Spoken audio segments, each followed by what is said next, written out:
my channel. I'm going to show you how to create the most flawless base. I'm going to break it down for you but make it super easy to understand. I've been using this method for years and I'm about to share all my secrets. You guys are going to love it. It gives you the most flawless base that lasts all day and all night. So let's get started on how to contour and create the most flawless base.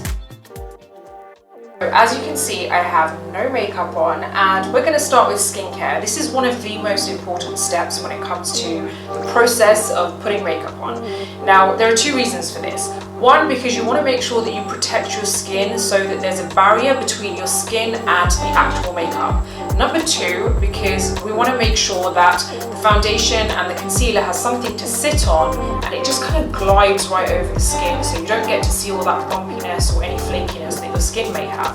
First thing we're going to start with is the Charlotte Tilbury Magic Cream. Now this is my daily moisturizer and I'm going to apply it just onto key areas of my face, and all we're doing is patting it into the skin. Next, I'm going to use the Milk Makeup Primer, and this is the Hydro Grip Primer. I love massaging my face when I'm putting my skincare on. It's just so therapeutic. It's like this whole morning relaxing routine for me. So, as I was saying, the Milk Hydro Grip Primer creates a veil over your skin, and it has like a tacky finish to it, which means that the foundation and concealer has something to really kind of grip hold of. I don't like applying too many layers, but there is this one product that I just can't go without. It's the Smashbox Pore Minimizing Primer. So I use the smallest amount on my finger and I literally only apply this to the areas where I have quite visible open pores and I get quite shiny. Those areas are right here, which you can probably see is already shining.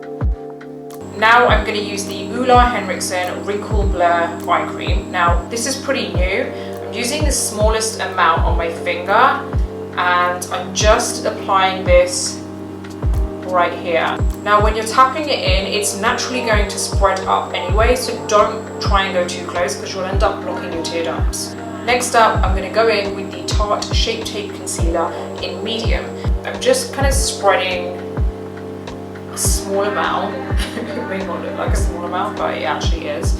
You may have noticed that I didn't put any eye cream on my upper eyelids, and that was intentional. The reason for that is because the skin around the eye is so thin that your natural oils come out quite easily, which is why when you put eye cream on in the mornings and then you end up putting your eye makeup on and then you see those creases coming through, if you feel like that happens a lot and your eyelids are generally quite oily, I would avoid using eye cream on your upper eyelids in the mornings before makeup, or put the smallest amount on. So now we're just buffing this in. I'm going to go right into the inner corner, right up into the brow, and this is going to give us a really nice flawless base on our eyelids, ready for us to kind of create whatever eye look we want a bit later. You've got to keep your movements very close together and follow a certain direction. Now I'm using the powder Ben Eye in Buff, and I've got this on a puff here, and I'm literally just pressing that in, and then I'm just dusting it off with this brush. Now we're going to be moving on to the exciting part. I'm going to start contouring. Now I'm not going to use contour palettes because I honestly can't stand them and I feel like they're such a waste of money. But what I am going to do is use my concealers. Now I have been using concealers forever for my contouring and for my concealing. That way I get to sculpt and I get to conceal all at the same time, avoiding having to use an extra layer. So how do you choose your concealer colours? We're going to go with one shade which is slightly lighter than my skin tone and a similar colour to my undertone. The other darker shade is going to be a few shades darker than my skin tone and still within the same undertone of my skin. I can already hear you asking, what is the difference between skin tone and undertone? So I'm going to explain this to you in the easiest possible way, and you might want to write this down. Skin tone is your surface colour, whereas undertone is the subtle hue underneath the surface. Now I already know what my undertone is. It's a cross between olive and yellow. Now I'm starting with the lighter colour, which is the Tarte Shape Tape Concealer, and I'm applying it very close to the sides of my nose here, which you can see. I'm going to also lift this area here There you go. And I'm just gonna kind of bring that down here so that I get a little bit more coverage. So you can see the shapes that I've created here. The reason for this is because I want this area to look a lot lighter because it generally looks quite dark on me. And this area here, I want it to be a little bit lifted. We're gonna do exactly the same on this eye. Now we're also gonna apply it here to help lift these areas.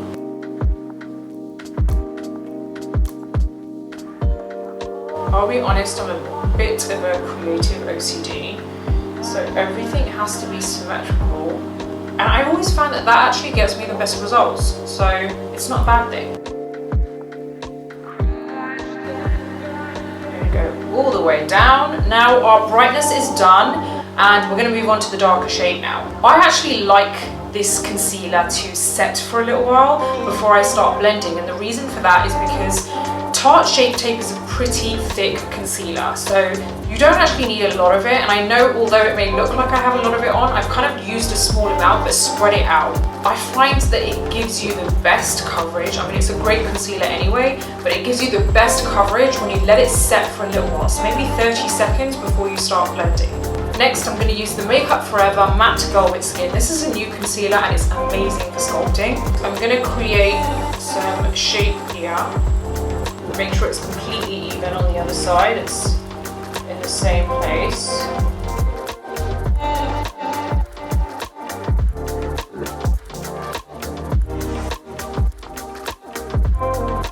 I like taking it up here because it just squares off my jawline. I also like doing this to my chin, and it doesn't mean you guys have to, but I really like to just enhance it a little. So you can see how I've shaded in my nose. Now I've just kept the edges here on the sides of the bridge of my nose pretty close together, but you just got to make sure that they're completely straight. Right, now we're going to start blending this in, but your main aim is to make sure that the shapes all stay the same, but the edges are nicely blended.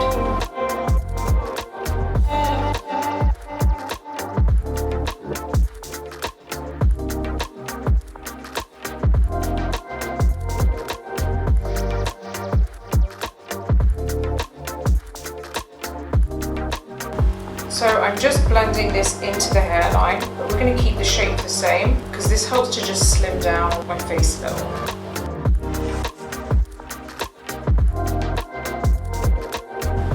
Now here we're going to make sure that this line stays the same, but we're just dragging it down on the edges. So on the sides of the nose we're going to drag it down so that it creates like a shadow here.